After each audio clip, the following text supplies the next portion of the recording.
उससे भी बड़ा मसला है, पहले से भी बड़ा मसला कि यहां इंसाफ ही नहीं है कि आजम स्वाति को अगर इंसाफ नहीं मिल सकता, पाकिस्तान के सेनेटर को, एक आदमी जो अपनी सारी कमाई बाहर करता है और पाकिस्तान कमाई लेके आता है, उसको इंसाफ नहीं मिल सकता, उससे जुल्म की इंतहा होती है। अरशद शरीफ को इंसाफ नहीं मिल सकता। सारी पाकिस्तान की सहाफी बरादरी को सोचना चाहिए, और मैं थोड़ा मायूस भी हूं अपनी सहाफी बरादरी से कि जो अरशद शरीफ से हुआ है, औरों से भी हुआ है, लेकिन जो अरशद शरीफ से हुआ, अगर आप इसके ऊपर कोई स्टैंड नहीं लेंगे, और आपको स्टैंड लेना चाहिए था, जिस तरह उसके ऊपर FIR काटी गई, उसके ऊपर धमकियां दी गई। क्यों धमकियां दी गई? कि जो आपका मौकफ है, क्योंकि जो हुकूमत में बैठे हैं वो डरे हुए थे कि सच सामने आ जाए तो वो साजिश सामने लेके आ रहा था। अरशद शरीफ क्या कर रहा था? वो साजिश सामने लेके आ रहा था जो इस मुल्क से हुई है। तो उसके बावजूद कि वो सच और राय हक पे खड़ा था, उसको धमकियां मिल रही थी, उसको जान की फिर धमकी दी गई। जब वो और इसके घर वालों को सब पता है, अरशद शरीफ की वालदा को सब पता है कौन धमकियां दे रहा था। ये अगर अरशद शरीफ नंबर 1 पाकिस्तान का इन्वेस्टिगेटिव जर्नलिस्ट, अगर उसको मार सकते हैं और कोई फिर पूछने वाला नहीं है, कोई इन्वेस्टिगेशन ही नजर आ रही कि होगी सही माने में, किसी को इत्मीनान नहीं है, क्योंकि सबको पता है कि ताकतवर दूसरी तरफ है, और सबको पता है इस मुल्क में कि जब ताकतवर के सामने एक कमजोर खड़ा होता है, इंसाफ नहीं मिलता। मुल्क का एक्स प्राइम मिनिस्टर, जो मैंने आपको कहा कि अगर मैं FIR नहीं रजिस्टर करवा सका, पुलिस वाले कहते कि जी हमारी पंजाब गवर्नमेंट है, हमारी पुलिस है, वो पुलिस वाले कहते जी अगर आपने मैं इस्तीफा दे देता हूं, मैं नहीं ये कर सकता, क्योंकि ताकतवर था दूसरी तरफ। डर्टी हैरी, उसका नाम सुन के सारे डर जाते थे। ये भी तैयार हो गए कि हां जी प्राइम मिनिस्टर के खिलाफ भी कर देंगे, और जो वो है दूसरा इंटीरियर मिनिस्टर उसके खिलाफ भी, लेकिन ये कोई खास है कि इसको हम नहीं कुछ कर सकते। ये कोई ऐसी ताकत वाली चीज है, ये कानून के ऊपर है, इसको लाइसेंस टू किल है। ये जो भी करेगा, हम इस मुल्क का कानून इसको नहीं पकड़ सकते। एक एक गरीब मुल्क आप जाके देख लें, सब यही हाल है। उधर भी ऐसे लोग बैठे हुए हैं, शरीफ और जरदारी खानदान चोरी करते हैं, पैसा बाहर भेजते हैं, उनका इंसाफ का निजाम नहीं उनको पकड़ सकता। उधर भी डर्टी हैरी जैसे लोग बैठे हुए हैं जो कि इतने तकड़े हैं, सब डरते हैं उनसे। सारे अमीर मुल्कों में चले जाएं, दुनिया के सारे पैसे वाले मुल्कों पे चले जाए, जिधर खुशहाली है, जिधर हमारे पाकिस्तानी इतनी कोशिश करते हैं यहां से वीजा लेके बाहर जाने के लिए। हमारे नौजवान तरसते हैं कि हम किसी तरह बाहर चले जाएं। क्यों करते हैं? क्योंकि वहां खुशहाली है। तो खुशहाली की बुनियाद किस पर रखी गई है? इंसाफ के ऊपर। वहां सबसे बड़ी चीज इंसाफ है। तो वहां आपको कोई कब्जा ग्रुप नहीं नजर आता, किसी की जमीनों पे कब्जे किसी की जरूरत नहीं है करने की, क्योंकि अदालतें इंसाफ करती हैं। मेरे ऊपर ये जियो ने ये जो घड़ी की सारी कहानी, और पीछे इसके सारे नून लीग और डर्टी हैरी भी था, इन्होंने कहानी बनाई मेरे ऊपर कि जी मैंने वो घड़ी का जो किया। अब अगर मुझे पाकिस्तान की, मैं केस तो यहां भी करूंगा, लेकिन पाकिस्तान की अदालतों में मुझे अफसोस से कहना पड़ता है कि मुझे यहां इंसाफ नहीं मिलेगा। इसलिए मैं अमेरिका जा रहा हूं, इसके ऊपर केस कर रहा हूं, मैं बरतानिया इसके ऊपर केस कर रहा हूं, ये जियो और शकील रहमान इसका ये जो ग्रुप है, और मैं दुबई में केस कर रहा हूं। और मैं आज आपको कहता हूं कि मैं क्यों वहां कर रहा हूं, क्योंकि मुझे पता है मुझे इंसाफ मिलेगा वहां। इन्होंने जो किया है, इसके ऊपर जो हर्जाना होगा, इसके ऊपर जो डैमेजेस होंगे, मैं इसलिए चाहता हूं कि पाकिस्तानी कौम देखेगी क्या होगा।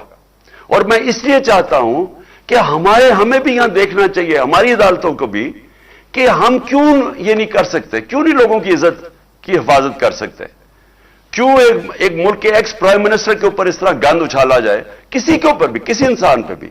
लेकिन यहां तो कोई भी पूछने वाला नहीं है। और ये है, इसको मैं कहता हूं क्यों वो खुशहाल है मुल्क, क्योंकि आप और तो छोड़े ना दुनिया में सरमायाकार, जो आपके पाकिस्तान के जो पाकिस्तान की बिजनेस आज मगरब में हैं, जो यूरोप में हैं, जो अमेरिका में हैं, जो दुबई में हैं, आप उनसे पूछे ना, पाकिस्तान आगे क्यों नहीं सरमायाकारी करते?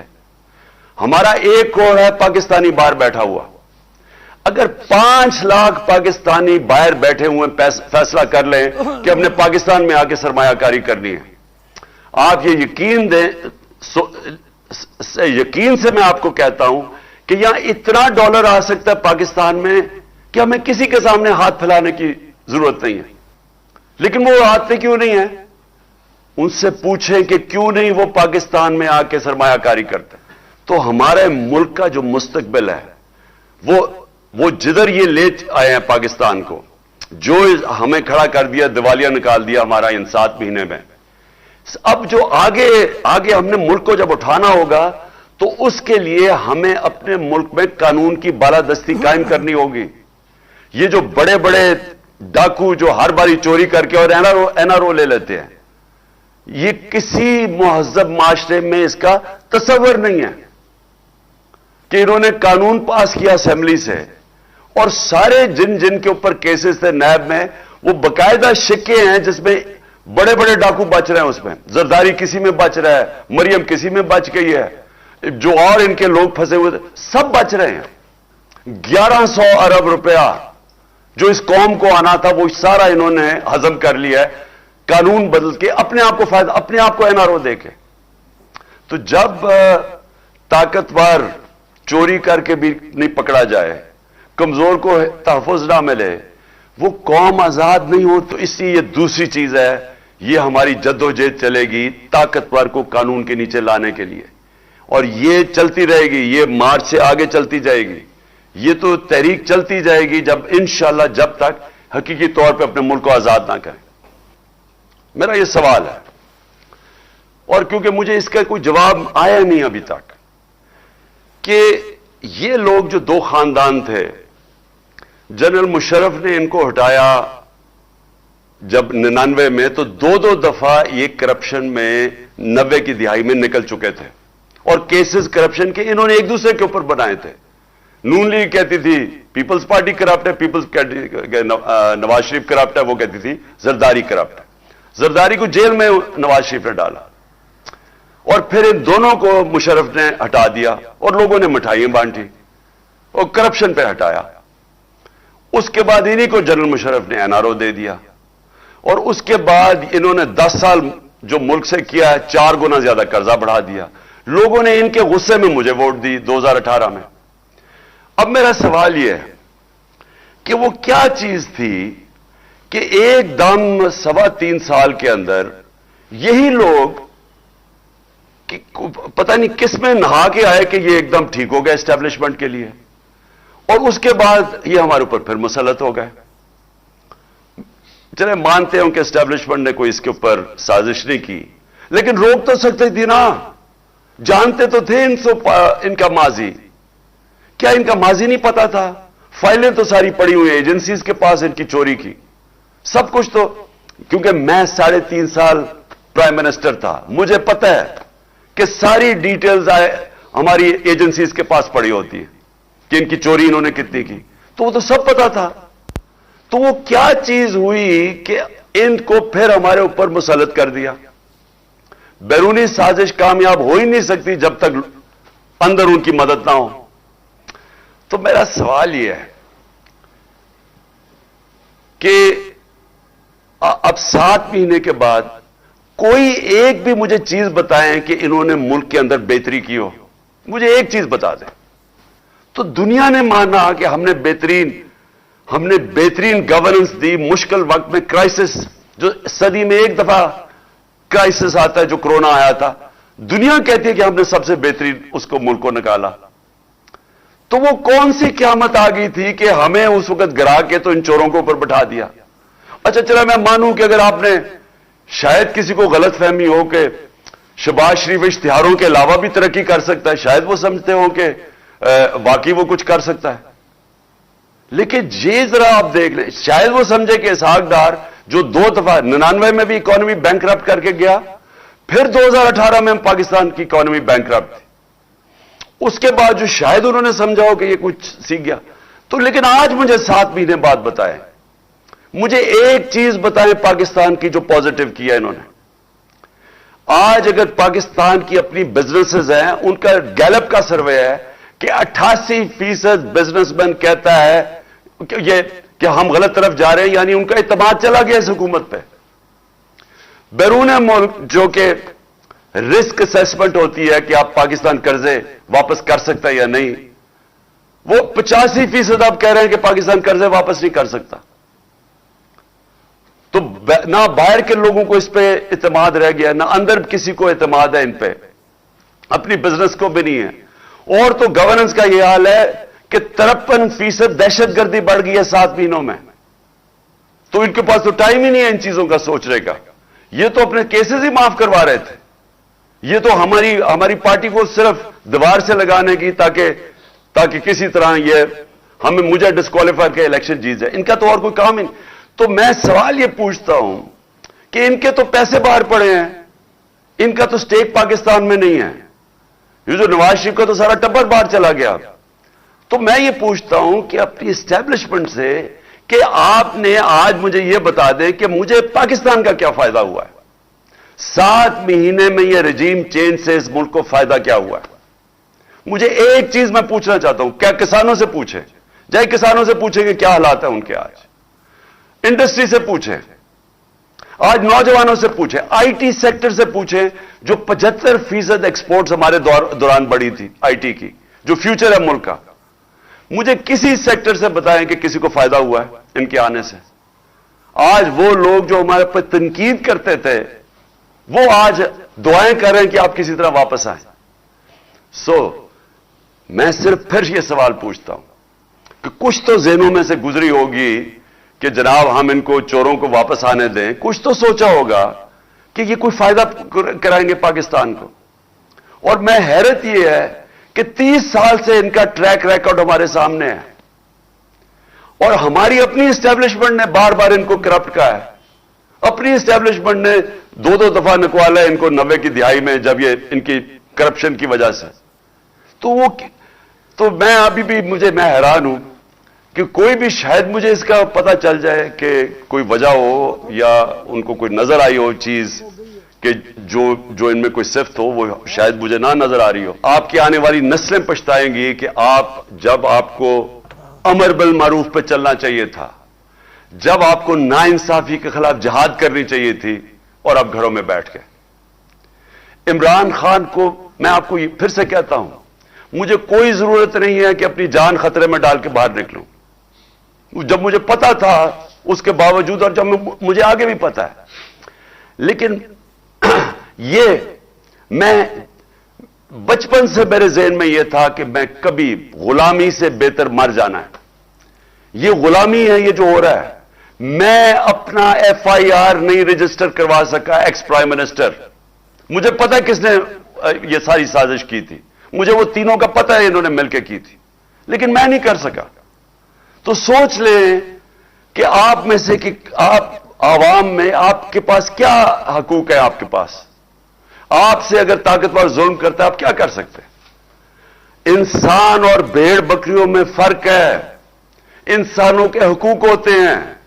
भेड़ बकरियों को डंडे मार के जिधर मर्जी आज कह दें कि ये चोर हैं, तो कल कह दें कि ये पाक हो गए, तो वो उधर ही चलेंगे। इंसानों के हकूक है।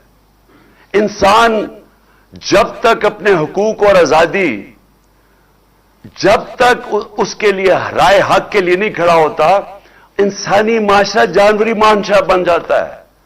जानवरों का माशरे में जंगल का कानून आ जाता है, जो इस वक्त मुझे अफसोस से कहना पड़ता है पाकिस्तान में है। हमारी कोशिशें हो रही हैं, देखें वो सेनेटर्स निकले हुए हैं, वकील निकले हुए हैं कि सारी दुनिया के सामने आजम स्वाति से हुआ, लेकिन वो बेबस है। उसकी वालदा अरशद शरीफ शहीद की, वो उन्होंने कमीशन बना दिया। वालदा कहती है मुझे इत्मीनान ही नहीं है। तो जिन्होंने जो चाहते हैं इंसाफ, अगर उनको कमीशन पे इत्मीनान नहीं है तो कैसे इंसाफ मिलेगा। और मेरे ऊपर जो FIR हुई, जो FIR पुलिस ने दी है, वो FIR क्या, वो मजाक है। वो एक आदमी के ऊपर उन्होंने FIR काट दी है। तो हमें तो सबको पता है कि दूसरी तरफ से सामने से गोलियां आई हैं, दो मारने वाले थे। तो उन्होंने तो वही केस बना दिया कि जनाब ये जो ये चाहते हैं, स्क्रिप्ट क्या थी कि जी दीनी इंतहा पसंद नहीं, अकेला था।